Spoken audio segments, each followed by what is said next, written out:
안녕하세요. 송은섭입니다. 기도와 응원해 주신 분께 감사합니다. 본 영상 설교는 새가족교회 주일 설교 메시지입니다.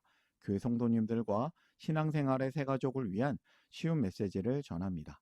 계속해서 빌립보서를 중심으로 하나님 나라 복음의 메시지를 전하고 있습니다. 오늘은 10번의 메시지 중에 9번째 시간입니다.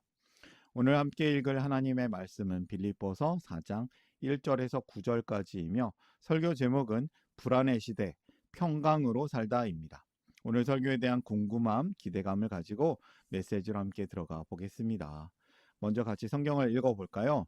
빌립보서 4장 7절 아랫줄 세번역 성경으로 읽어보겠습니다.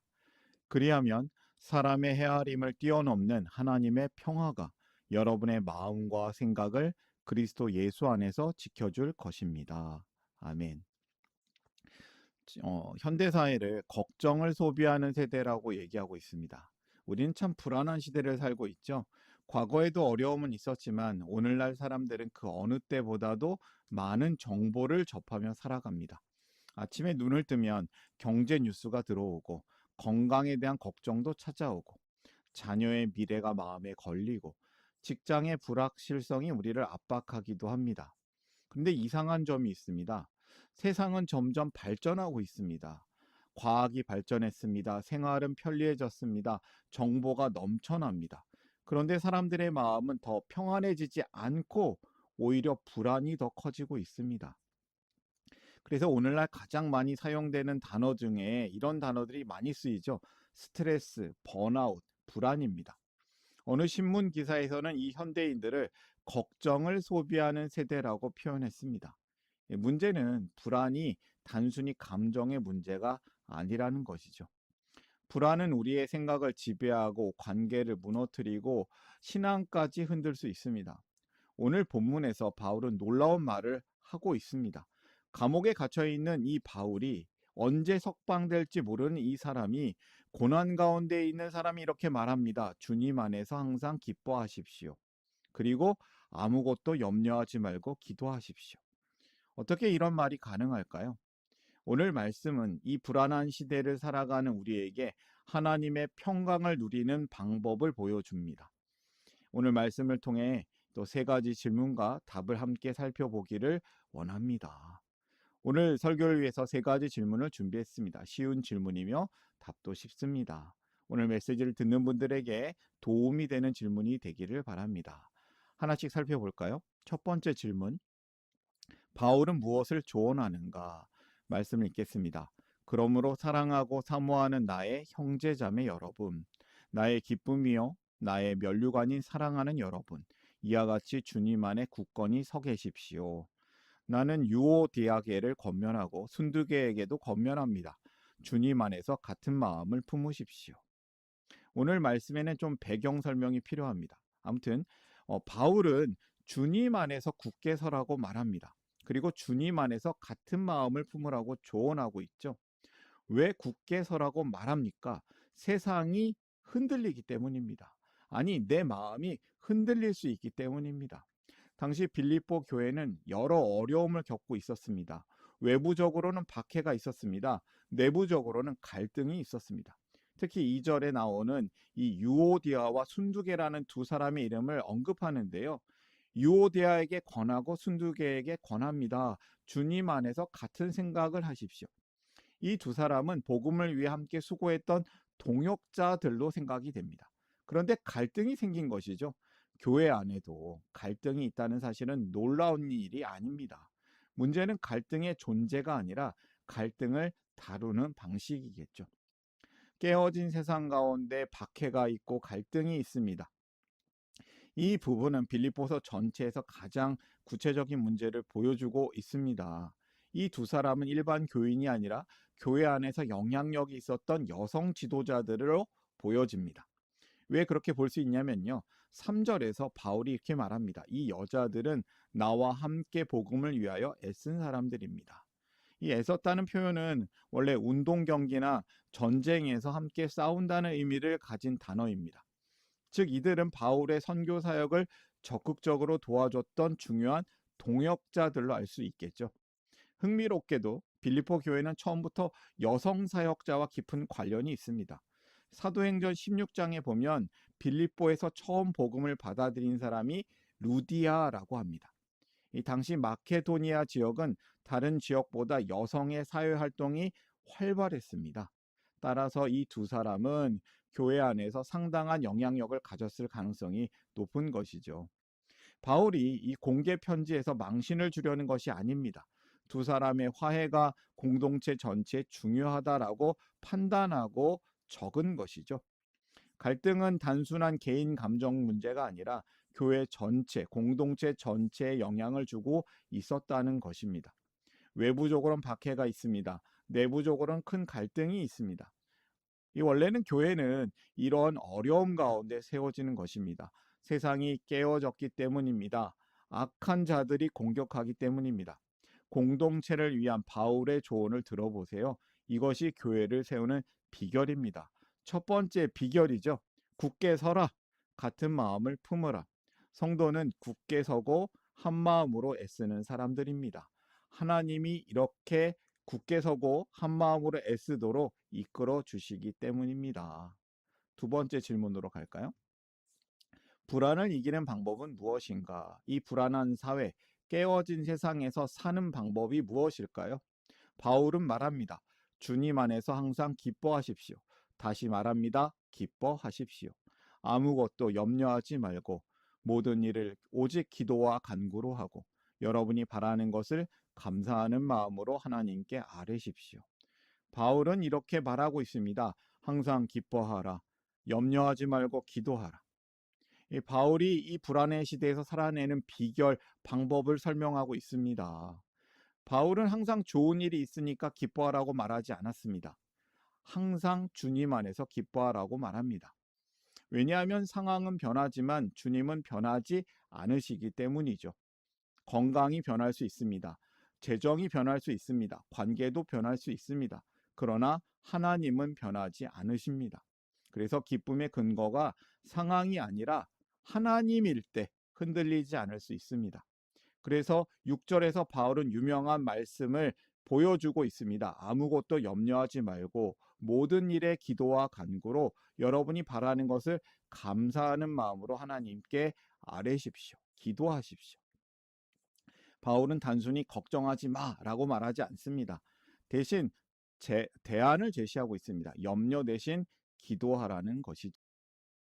염려는 마음속에서 계속 같은 문제를 반복 재생합니다. 기도도 반복합니다. 차이가 무엇일까요? 염려는 문제를 붙들고 있는 것입니다.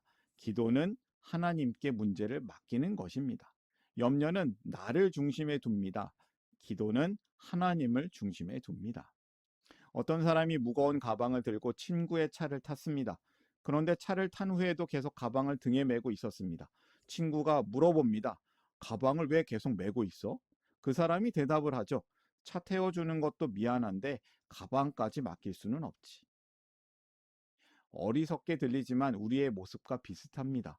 하나님께서는 우리의 인생을 붙들고 계시는데 우리는 여전히 걱정을 메고 살아갑니다. 기도는 짐을 내려놓는 것입니다. 두 번째 메시지를 정리해 볼까요? 주님 안에서 기뻐하라, 기도하라. 성도는 염려 대신 기쁨과 기도로 사는 사람들입니다. 이것이 불안의 시대에서 살아가는 성도의 비결입니다. 하나님의 평화가 있습니다. 그렇게 되면 사람의 헤아림을 뛰어넘는 하나님의 평화가 여러분의 마음과 생각을 그리스도 예수 안에서 지켜줄 것입니다. 아멘.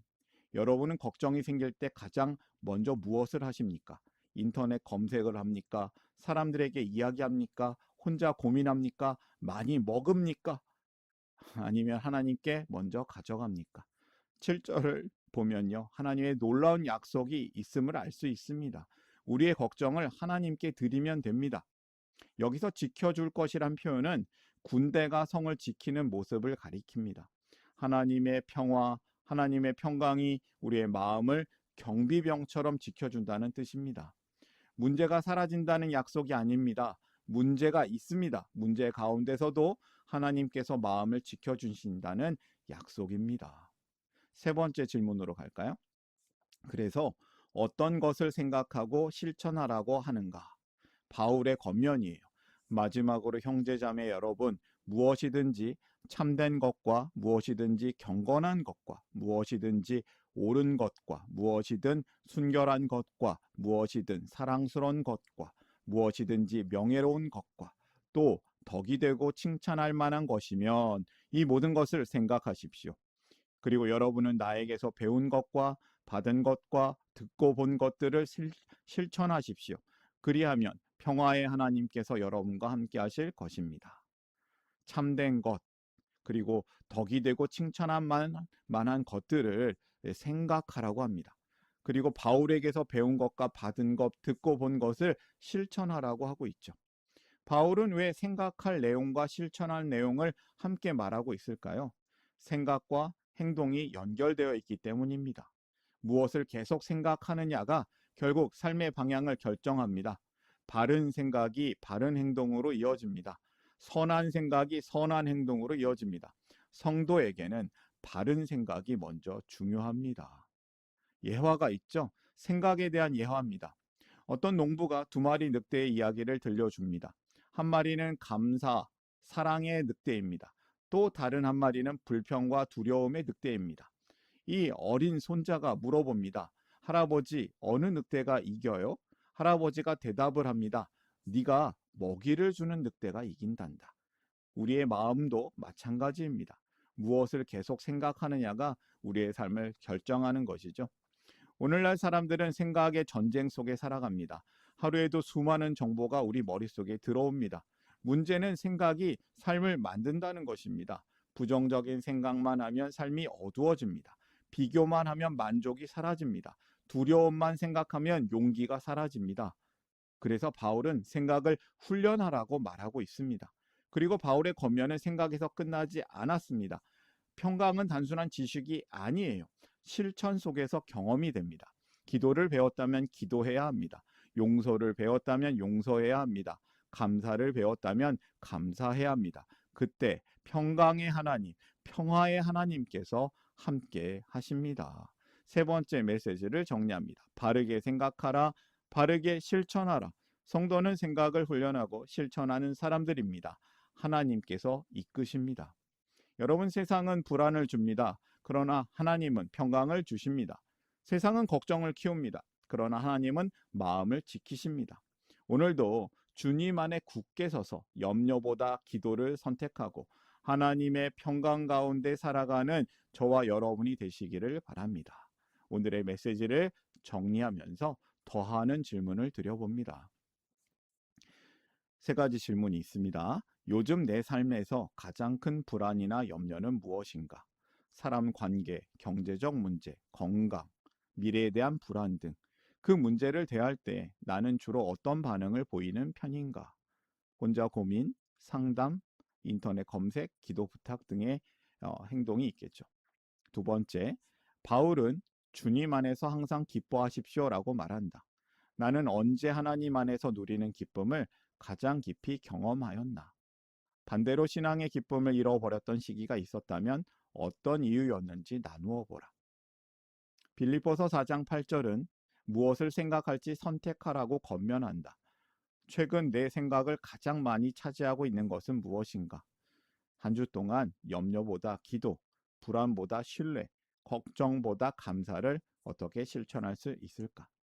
이 질문을 통해서 혼자 생각하면서 정리해도 좋습니다. 그런데 함께 나누면 더욱 좋은 질문입니다. 함께 진솔하게 나눌 수 있는 신앙의 가족이, 동역자가 있기를 바랍니다. 이제 오늘의 메시지를 마지막으로 세 가지로 정리해 보겠습니다. 첫 번째, 굳게 서라. 같은 마음을 품으라. 성도는 굳게 서고 한 마음으로 애쓰는 사람들입니다. 두 번째, 주님 안에서 기뻐하라, 기도하라. 성도는 염려 대신 기쁨과 기도로 사는 사람들입니다. 세 번째, 바르게 생각하라, 바르게 실천하라. 성도는 생각을 훈련하고 실천하는 사람들입니다. 우리는 불안한 시대를 살고 있습니다.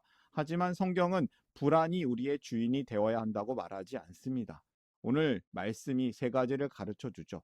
더 단순하게 얘기하면 굳게 서라, 기도하라, 바르게 생각하라입니다. 여러분, 주님 안에서 굳게 서시고 기쁨의 삶을 누리고 기도하십시오. 그리고 바르게 생각하면서 복음의 진리를 생각으로 채우고 말씀을 실천하는 성도로 사시기를 응원합니다. 오늘의 메시지를 마음에 담고 삶으로 결단하면서 함께 기도하기를 원합니다. 기도하겠습니다. 당신의 선한 일을 위하여 우리를 작품되게 하시고 새로운 가족 되게 하시고 새로운 삶을 살게 하시네. 하늘에 계신 사랑의 하나님 우리 아버지, 오늘 말씀을 통하여 불안과 염려가 가득한 시대 속에서도 우리에게 참된 평화를 주시는 하나님을 바라보게 하시니 감사합니다. 우리가 세상의 두려움과 걱정에 대한 마음을 빼앗기기보다 주님을 신뢰하는 믿음으로 살아가길 원합니다. 우리의 삶이 불안과 갈등이 다스리는 삶이 아니라 하나님의 평강이 다스리는 삶을 살기를 기도합니다. 그래서 우리가 주님 안에서 굳게 서서 어떤 상황 속에서도 흔들리지 않은 믿음으로 살기를 소망합니다. 하나님보다 우리의 염려와 걱정을 더 크게 바라보았던 우리의 믿음 없음을 용서하여 주시기를 원합니다.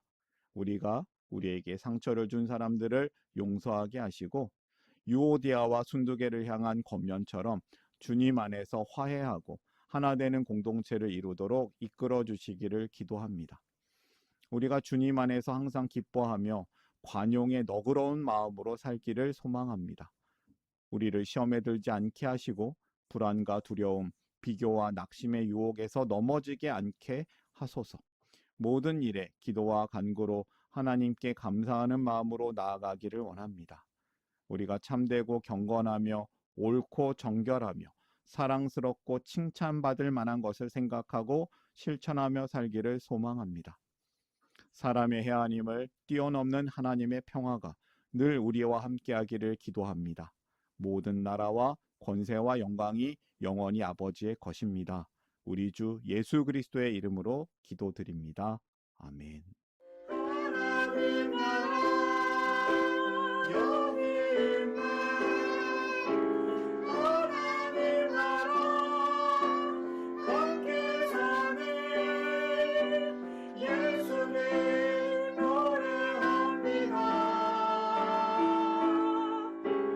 예수님 찬양합니다.